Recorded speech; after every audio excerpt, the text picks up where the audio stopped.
네, 반갑습니다. 재정학 9장 조세의 전가와 기착 4번 부분 균형 분석 계산 문제 이어서 볼게요. 정부의 담배 소비세 인상에 관한 문제입니다. 자, 이 표는 흡연자들의 담배 수요에 대한 가격 탄력성을 의미합니다. 저소득층과 고소득층 나와 있는데요. 청소년은 가격 탄력성이 크기 때문에 담배 소비세가 부과되면 소비량이 대폭 감소할 겁니다. 지금 청소년 쪽은 크죠. 성인의 담배 지출액은 증가합니다. 가격이 그렇게 민감하지 않기 때문인데요. 1보다 작은 상태죠. 두 소득 계층으로부터 조세 수입은 증가합니까? 모두 1 미만으로 비탄력적이기 때문에 조세 수입은 증가합니다. 저소득층의 담배 소비가 더 많이 감소합니까? 고소득층보다는 조금 더 탄력적이죠. 그렇기 때문에 저소득층의 담배 소비가 더 많이 감소하게 됩니다. 이번 조세 수입의 크기 계산입니다. 상품의 25%의 종가세율로 생산자 측에 과세를 하고요. 과세 후 판매량은 50이었고 판매 가격도 50이 됐습니다. 과세 후에요. 이 기업의 한계 비용은 40으로 일정할 때 MC 곡선이 수평선으로 일정하다는 겁니다. 자, 이때 조세 수입의 크기를 계산해 볼게요. 한계 비용이 40에서 판매 가격 50이므로 가격이 10이 상승했어요. MC는 P라고 했습니다. 단위당 조세액은 10원입니다. 그래서 조세 부과 후 거래량은 50이었죠. 판매량은 50이었어요. 그래서 10 곱하기 50 하면 500 조세 수입의 크기 나옵니다. 종량세 부과 문제 볼까요? 완전 경쟁 시장에서 수요 곡선이 이렇게 주어져 있고요. 공급 곡선은 완전 탄력적입니다. 완전 탄력적이라는 건 수평선이라는 거였죠. 세전 균형 가격이 1,000원이고 단위당 100원의 종량세를 부과할 경우에 이제 한번 볼까요? 그래프가 그렇게 중요한 건 아니지만 그래프를 보면은 공급 곡선이 완전히 탄력적이고 수요 곡선이 이렇게 나타나 있습니다. 세전 균형 가격이 1,000원이면 조세전 균형 거래량 계산했을 때 Q는 500 나오네요. 그쵸? 2000-2Q는 1,000원이다 라고 두니까 여기 500이 되고요. 조세 후 가격은 1,100원이 되겠죠. 단위당 100원의 종량세를 부과하고 있으니까 이럴 경우에 균형 거래량은 450이 나옵니다. 소비자 가격은 1,100원이고요. 수요량은 450이 나와요. 조세 수입은 100 곱하기 450 하니까 45,000원 나오고요. 판매 수입은 45만 원이 나오겠네요. 이어서 4번 세금의 크기 물어봤습니다. 수요함수 나와 있고요. 공급함수 P는 Q 되어 있어요. 생산자에게 개당 200원의 종량세를 부과하면 소비자와 생산자가 각각 부담해야 하는 세금의 크기에 대해서 물었습니다. 공급함수 P는 Q라면 원점을 통과하는 직선의 형태를 띱니다. 종량세 200을 부과하게 되면 P는 Q 플러스 200이 돼요. 생산자에게 개당 200원의 종량세를 부과했기 때문에 공급함수에 달라붙게 된 겁니다. 200-Q는 Q고요. 종량세 부과 전에 균형 거래량은 1,000원이고요. 가격도 1,000원이었습니다. 종량세가 부과되면 균형 거래량 900에 가격은 1,100원이 되네요. 100원은 생산자가 부담하고 100원은 소비자가 부담하는 걸 알 수 있습니다. 종량세 부담 시 조세 수입 문제입니다. 완전 경쟁 시장에서 휴대폰의 수요 곡선은 P는 195-Q고요. 공급 곡선은 P는 60 플러스 4Q입니다. 정부가 25%의 종가세를 생산자에게 부과할 때 세후 소비자 가격과 정부의 조세 수입에 대해서 물었어요. 종량세의 경우에는 그대로 올려주면 됐었는데 종가세는 1.25배 증가시켜야 됩니다. 무슨 말이냐면 종가세 부과 전 균형 거래량은 27, 가격은 168이었습니다. 그럼 조세 후 볼까요? 공급 곡선 P는 60 더하기 4Q 여기에다가 1.25를 각각 곱해줍니다. 60에 곱해주면 75 나오고 4에 곱해주면 5 나오죠? 그래서 195-Q는 75 플러스 5Q로 잡고요. 조세 후 균형 공급량은 20, 가격은 175 나옵니다. 자, 이 가격은 수요 곡선에 대입한 거여서 세후 소비자 가격을 의미하고요. 조세 후 공급 가격은 지금 이 Q20을 공급 곡선에 대입하면은 조세 후 공급 가격 140 나옵니다. 175 빼기 140에 35가 단위당 조세액을 의미해요. 조세 수입은 35 곱하기 20 하면 되겠죠. 자, 여기서의 이 Q20을 조세 후 공급 곡선에다가 대입하는 게 아닙니다. 조세 전 공급 곡선에 대입해서 조세 후의 공급 가격을 유추해내는 거예요. 공급 곡선이 우하향하는 상품 볼까요? 수요와 공급이었는데 공급 곡선이 우하향하고 있네요. 종량세를 부과할 때 이 상품은 정상제이고 공급 곡선의 기울기가 상대적으로 더 완만하다고 봅니다. 보면 종량세를 부과했고 이 상품은 정상제고 공급 곡선의 기울기가 상대적으로 더 완만하다. 이 그래프를 분석해보면 소비자 가격이 상승하고요. 부과된 조세액보다 단위당 상승폭이 큽니다. 그 말은 소비자 부담액은 조세 부과액보다 크다는 거예요. 초과 부담이 발생하겠죠. 거래량이 변동하니까.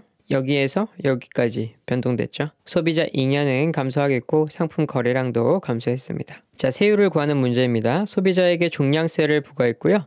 공급 곡선은 P는 Q였고 수요 곡선은 100-Q였네요. 지금 종량세가 부과된 상태입니다. 그래서 이 수요 곡선에 각각 t를 나눠줘가지고 t분의 100, t분의 q 나왔어요. 그래서 계산을 하면은 q는 50-2분의 1 t가 됩니다. 조세 수입 함수는 t 곱하기 q니까 50-2분의 1 t 곱하기 t겠죠. 그래서 50t-2분의 1 t 제곱 나오고요. 미분하면은 50-t는 0이다. t는 50%다. 뭐 이렇게 나오게 되는데 구하실 분은 구하고 패스할 분은 그냥 패스하세요. 그렇게 어렵진 않잖아요. 근데 그쵸? 그냥 조세 수입 함수 t 곱하기 q만 알고 있으면 끝나고 미분한 상태에서 t는 50 넣으면 이게 세율을 의미한다. 소비자가 부담하는 금액 문제입니다. 수요 공급 함수 나와 있고요. 정부가 공급자에게 단위당 30만큼의 물품세를 부과한다고 하네요. 조세 전 구해보면 수요는 공급이다 하면 다 나오니까요. 구하시고 조세 후에 공급 함수가 어떻게 됩니까? P는 80 더하기 4분의 1 Q가 나와요. 그럼 자 이제 같다고 가정하면 Q는 160, P는 120 나옵니다. 20 증가했네요. 소비자 가격이 20 증가했으니까 생산자는 10을 부담한 걸 알고 있습니다. 소비자 부담 총액은 20 곱하기 160 하면 되겠죠. 이윤세에 관해서 보겠습니다. 중립세예요. 이윤세 부과는 독점 기업의 균형 생산량을 감소시키지 않고요. 이윤세 부과는 완전 경쟁 기업의 단기 균형 생산량에는 영향을 미치지 않습니다. 단기 균형 가격에도 영향을 미치지 않고요. 장기 균형 생산량에도 영향을 미치지 않아요. 이윤세는 경제적 이윤에 부과되는 겁니다. 자, 10번 독점기업의 세금 부과 후 제하의 가격 물어봤습니다. 수요곡선이 이렇게 주어져 있네요. 수요곡선에서 이 P 위에 있는 거는 가격 탄력성을 의미합니다. 가격 탄력성이 2예요, 지금. 한개 비용을 50원으로 일정하네요. 그러면 수요의 가격 탄력성이 1보다 크면서 일정하고 한개 비용이 일정한 경우에 사용하는 공식이 있습니다. 자, 이게 가격 탄력성 자리죠. 이 공식을 사용하게 되는데 어떨 때 사용한다고요? 수요의 가격 탄력성이 1보다 크고 일정하고 한개 비용이 일정한 경우에 사용한다고요? 제품의 단위당 10원의 세금이 부과된다면 제화의 가격은 얼마나 오르는지 물었습니다. 그럼 여기 가격 탄력성 자리에 2를 부여해 주면은 여기는 2로 바뀌죠? 곱하기 10 하면은 20 나오게 됩니다. 이건 그냥 암기해 주는 게 편해요. 수요 곡선에서 수요 함수에 이런 형태가 띈다면 이건 뭐라고요? 이거는 수요의 가격 탄력성을 의미한다고요. 그래서 가격 탄력성이 2가 되고요. 가격 탄력성이 1보다 크면서 일정하고 여기 한개 비용까지 일정하다면 여기에 개수 넣어준 다음에 계산하시면 됩니다. 노동 공급 곡선이 후방 굴절하는 구간에서 임금소득세를 부과하는 경우에서 볼게요. 자, 이렇게 F점을 기준으로 해서 노동 공급 곡선이 후방 굴절하고 있죠. 조세 부과 전에는 이 D, 이 위의 점으로 이 E점이 기준이었는데 조세를 부과하니까 이제 F점으로 바뀌었습니다. 노동자가 받는 임금, 이 W5에서 W1으로 삭감됐죠. 기업이 지급하는 임금은 W5에서 W2로 지급하게 됐어요. 조세 부과 후 더 낮은 임금을 받고 더 낮은 임금을 지급하게 됩니다. 임금이 하락하면 대체 효과로는 노동 공급 시간이 줄어들고 일하기가 싫어지겠죠. 소득 효과로는 노동 공급 시간이 커지게 됩니다. 일반적으로 대체 효과가 소득 효과의 크기를 압도하는데요. 후방 굴절 구간은 소득 효과의 크기가 대체 효과의 크기보다 크게 됩니다. 이 구간에서는요. 노동 공급량이 증가하게 되고 후방 굴절 구간에서 임금이 증가하면 노동 공급량은 오히려 감소하게 되겠죠. 여기가 후방 굴절 구간이라고 했습니다. 지금 임금이 증가할수록 공급량이 줄어들고 있는 걸 볼 수 있죠. 부과된 조세는 노동 공급자에게 100% 이상 귀착됩니다. 노동을 피해야 조세를 피하지만 오히려 노동 공급 시간이 늘었기 때문에 조세를 더 많이 부담하게 돼요. 더욱더 낮은 임금률로 더욱더 많은 사람을 고용하게 되고요. 분석 문제 같이 볼게요. 순수 독점 시장의 수요 함수랑 독점 공급자의 총 비용 함수 나와 있습니다. 정부가 소비자에게 20의 조세를 부과하는 경우에 대해서 물었네요. 독점 기업은 공급 곡선을 가지지 않아요. 그걸 대신하는 게 뭐였죠? 이 MC였죠. 완전 시장의 기업만 공급 곡선을 가지고요. 불완전 경쟁 시장 기업들은 MC 곡선을 가지게 됩니다. MR 곡선은 수요 곡선 기울기 2배로 내려오게 되고요. TC를 미분해서 MC를 구하면 되겠죠. 이 TC 미분하면 MC는 Q 플러스 10이 나오고요. MR은 MC 구간에서 이윤 극대화 생산량이 결정됩니다. 판매 가격은 수요 곡선까지의 높이에서 결정되고요. 수요 함수 보면 3P는 300-Q고 P는 100-3분의 1Q 나오게 되죠. MR은 어떻게 구합니까? Y절편은 동일하고 기울기만 2배니까 여기 뒤에 기울기 자리에 2 곱해주면 되겠죠. 그래서 100-3분의 2Q 나옵니다. 조세 부과 전에는 이 MR은 MC 하면 되니까 이렇게 구해서 Q는 54, P는 32 나옵니다. P는 MR이 아닌 수요 곡선으로 가격 계산해야 됩니다. 그래서 이 54를 MR에 대입하는 게 아니라 여기 수요 함수에 넣어서 가격 계산해줘요. 조세 부과 후에는요. 20의 조세를 부과한다고 했습니다. MR은 MC 하면은 이제 Q는 42, P는 66이 나오는데요. 조세 부과 후 수요 곡선은 소비자에게 조세를 부과했기 때문에 수요 곡선도 두 가지로 구해야 됩니다. MR도 동시에 두 가지로 구해야 돼요. 수요 곡선은 이렇게 되겠죠. P는 80-3분의 1Q 여기에 대입하는 겁니다. 이 42를. 자, 가격은 16이 하락했고요. 소비자가 82원에 사던 걸 16원에 싼 66에 사지만 조세 20을 더 내게 되죠. 그러니까 소비자 부담은 4가 돼요. 나머지는 그러면 공급자가 부담한다가 되겠죠. 산출량, 가격, 소비자 잉여 계산 문제 볼게요. 시장 수요 곡선, 평균 비용 곡선, 독점 이윤을 극대화하는 산출량과 가격 소비자 잉여에 대해서 물었습니다. 자, 시장 수요 곡선이 P는 160-Q 나오죠. 160에서 절편을 이루면서 뚝 떨어집니다. 자, 여기도 독점 시장이니까 MC 곡선이 나오는데요. 평균 비용 곡선으로 MC 곡선을 유도합니다. 평균에 Q를 곱하게 되면 TC가 되잖아요. TC를 미분하면 MC가 됩니다. 그래서 40Q 플러스 Q제곱은 TC니까 MC는 2Q 플러스 40 되겠죠. 그리고 시장 수요 곡선으로 MR 곡선을 또 유도해요. 2배로 된다고 했으니까 160-2Q 되겠죠. 그럼 2Q 플러스 40은 160-2Q를 수렴해야 됩니다. Q는 30, P는 130 나와요. 자, 이거 MR 곡선 아니라 수요 곡선에 대입한다고 했습니다. 소비자는 수요 곡선 하방 면적만큼 편익을 얻게 되는데 지불하는 비용은 130이기 때문에 160과 130의 삼각형이 소비자 잉여가 됩니다. 이 부분이 소비자 잉여가 된다는 거예요. 다음 물품세 부과로 인한 소비자 잉여 변화 크기인데요. 독점 시장이었고 시장 곡선, 총 비용 곡선 나옵니다. MC 구해야겠죠. 단위당 6의 물품세를 부과하고 있고요. MR부터 구하면 여기 2 곱하면 되니까 30-2Q 나오고 MC는 Q 나오고요. 그럼 30-2Q는 Q다. Q는 10이고 P는 20입니다. 이거 수요 곡선에 넣는 겁니다. 조세 후에는요. 문제에서 누구한테 부과하는지 나오지 않았을 때는 생산자에게 부과되는 것으로 일단 봅니다. 6 부과하니까 Q 플러스 6 되고요. 30-2Q는 Q 플러스 6. 그러면 Q는 8, P는 22. 가격이 2 증가했네요. 그렇죠? 자, 원래는 여기였는데 이 구간으로 바뀌었죠. 기존 소비자 잉여는 이 빨간색 구간까지 합친 이 구간이었습니다. 왜? 가격이 20원이었으니까. 근데 이제 이만큼 줄어들게 된 거죠. 22원을 내면서. 그래프는 그냥 이해를 하기 위함이고 문제를 풀 땐 그래프까지 그리면서 하면 시간이 부족하겠죠. 그래서 기존 소비자 잉여 계산할 때는 2분의 1을 일단 기본값으로 넣어줘야겠죠. 그러면서 수요 곡선의 이 절편값, 이 30을 기존 소비자 잉여니까 이 20가 빼줍니다. 그럼 가격 차이니까 가격 차이가 10 나고 거기에 수량, 이 수량과 곱해줍니다. 그럼 조세 후 소비자 잉여는 이 절편값 30을 이 20이랑 기준을 잡고 계산해주면 되겠죠. 8 곱하고 수량도 8 곱합니다. 32 나와요. 그래서 소비자 잉여 변화는 18 나옵니다. 독점기업 문제 한번 다시 볼게요. 독점기업의 비용함수랑 수요함수 나와 있습니다. 재화 한 단위당 4원씩 소비자에게 부과한다고 되어 있네요. 그래서 MC는 2Q 나오고요. MR 계산하면 길게 2배 해주면 되죠. 조세 전 계산하면 Q는 5, P는 15 나옵니다. 조세 후는 수요함수 어떻게 될까요? 4를 부과하니까 가격에 4가 추가되죠.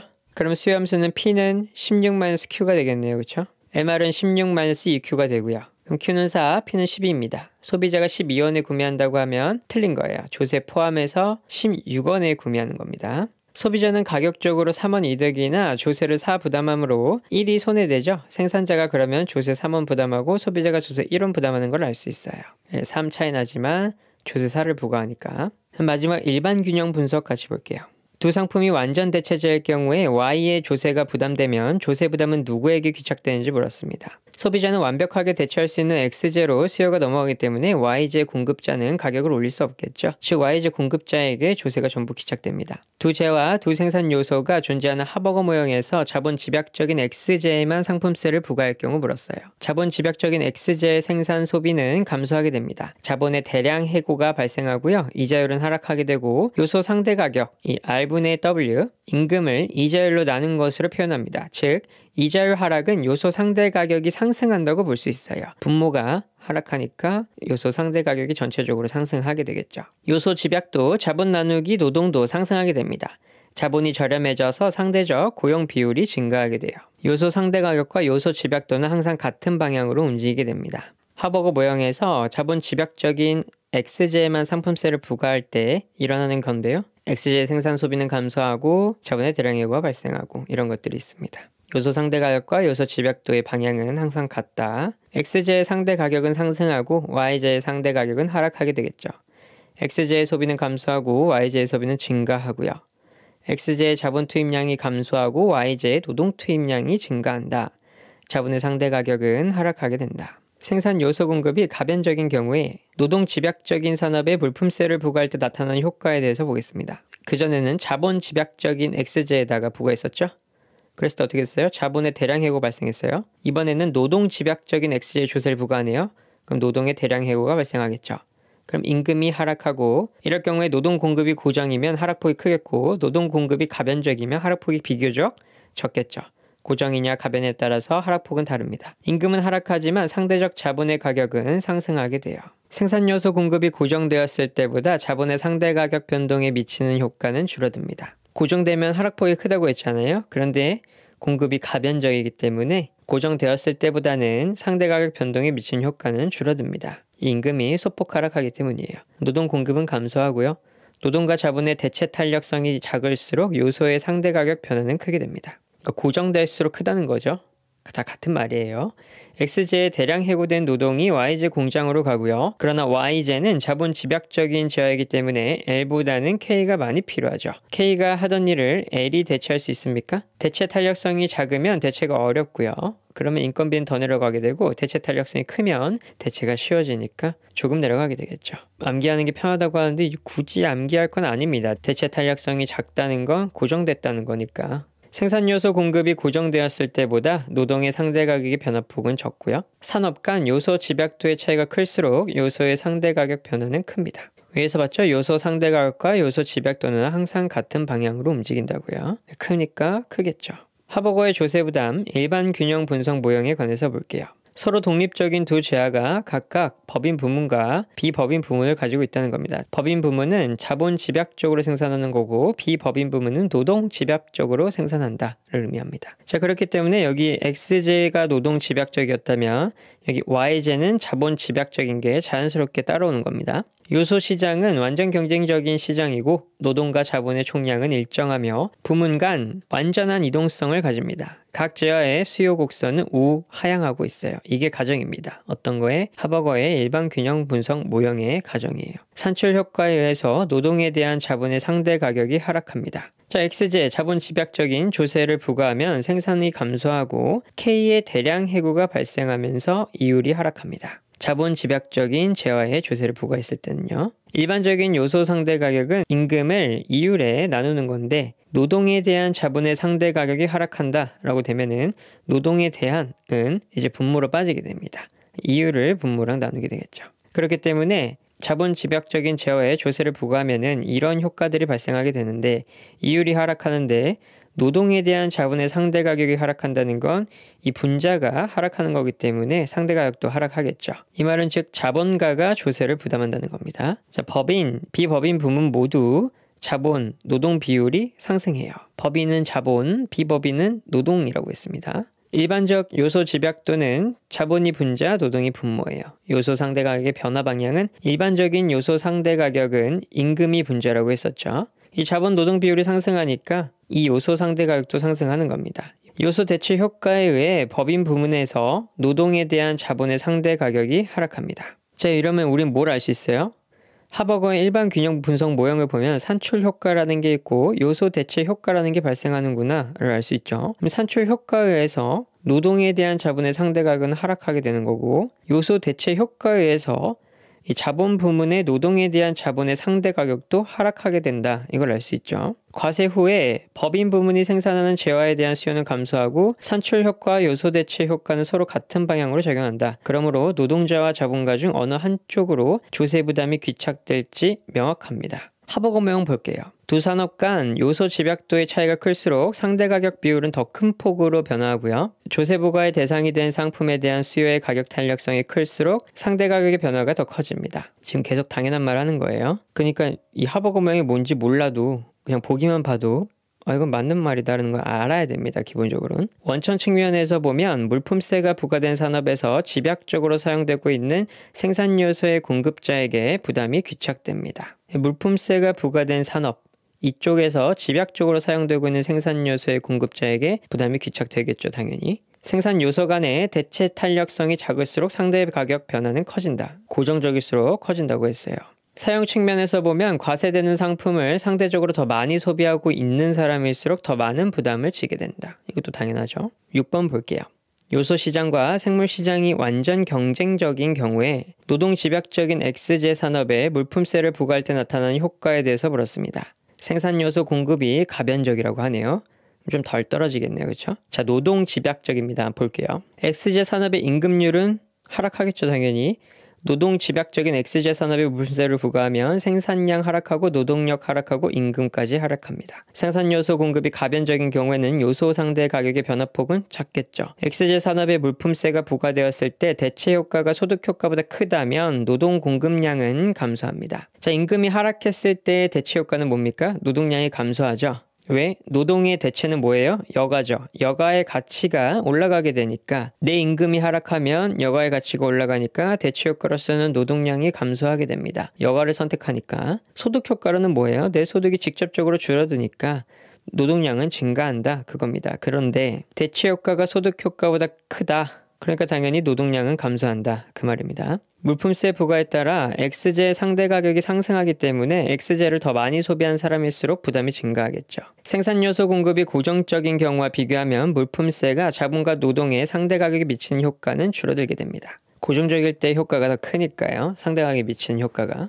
생산 요소 공급이 가변적이면 고정적인 경우에 비해 노동 자본 비율이 더 크게 상승합니까? 상승하는 건 맞지만 더 크게 상승하지는 않고 요소 상대 가격의 변화폭이 적잖아요. 고정적인 경우에 비해서는. 그래서 요소 상대 가격은 요소 집약도랑 같이 움직이니까 더 크게 상승하지는 않습니다. 하버거의 일반 균형 귀착 분석 모형에서 노동 집약적인 제하에만 개별 서비스를 부과하는 경우에 대해서 볼게요. 자, X제가 있는데 노동 집약적인 제하라고 해요. 세금을 부과했습니다. 그러면 생산량 감소하고 고용량 감소하고 임금 하락하겠죠. 임금이 하락하면 요소 상대 가격도 하락하고 요소 집약도도 하락하겠죠.